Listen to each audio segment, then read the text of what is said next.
in some forms of Greek religion, the fates were personal, but the fates could not be influenced by mankind, really.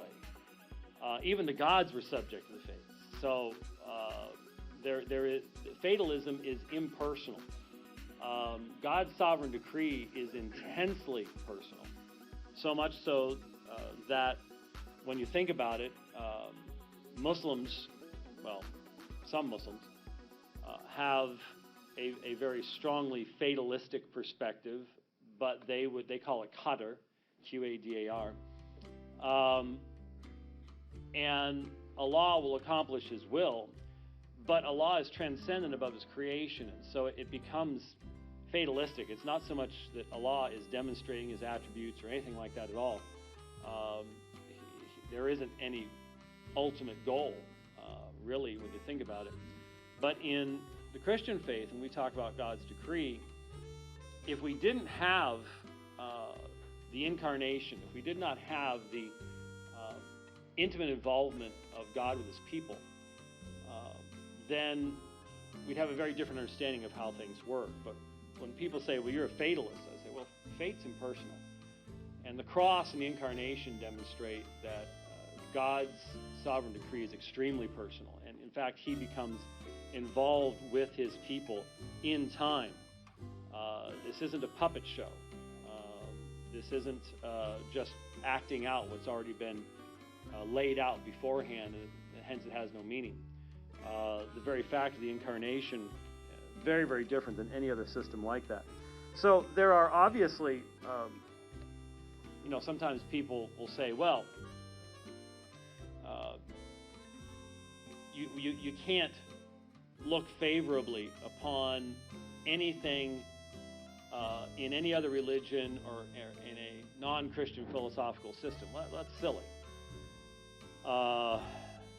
An emphasis upon being kind to others or upon being faithful to your commitments or things like that. We recognize that all comes from God's common grace. It comes from the fact that He made us in His image, so on and so forth. But the reality is there are a lot of things in Stoicism that have parallels in Christianity, in the sense that we are to be self-disciplined, that we're not to be that type of people that are just always looking for a high or crashing down to a low. Or there's a lot in the New Testament when you read Paul's epistles that he is exhorting people to a discipline of life that would echo with a Stoic. That doesn't mean he is a Stoic. And the weird thing about modern academia is that it's become wedded to this idea that everybody in the ancient world, if you had anything in common with somebody else, it meant that you borrowed it from them. The idea that this couldn't come from the fact that we're made in certain ways, and that following the golden rule is found in almost every religion.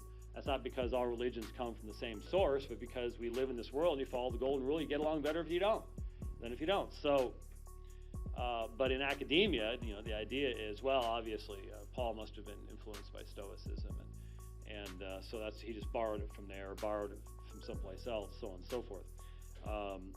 That being based upon the idea that there can't be any divine revelation, so it all just has to be man borrowing from man, since man's the measure of all things.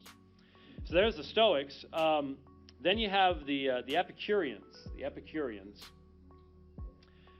Epicureanism, a form of hedonism that held that the highest good in life is the absence of pain and the absence of vexing pleasures that bring pain or discomfort as their consequences. The aim of life would be tranquility. I love this word, imperturbability. That's a word that you could win a few Scrabble games with. Imperturbability of body, mind, and spirit.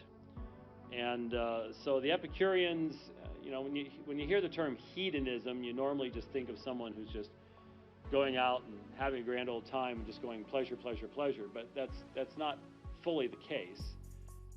There are different forms of hedonism. John Piper is known for a form of what is called Christian hedonism, the enjoyment of God as your highest good and things like that. But obviously, there are all sorts of subcategories and subcategories, and if you're a philosopher, you wanted to get followers, so you'd always break things up, and you have to come up with something new, some new twist on things, and so you'll find all sorts of people who have different takes on these particular things. Then, of course, you have probably the biggest term as far as Greek philosophy is concerned. That's Platonism, and of course going back to Plato. And anyone who has spent much time reading Plato will recognize what I'm saying when I say I'm not sure that Plato understood Plato. Honestly, it takes a special mind or a warped mind, nothing personal, Brother Callahan, to be a philosophy major.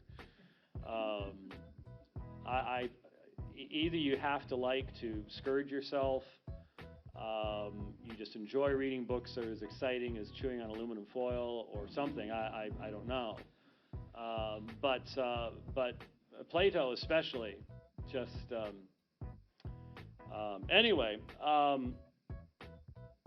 Couple of the ideas here, and again, just there's a lot here that obviously we could spend forever on, but no one would come back next week. So, and I wouldn't blame you because I wouldn't come back next week either. So nobody'd be here.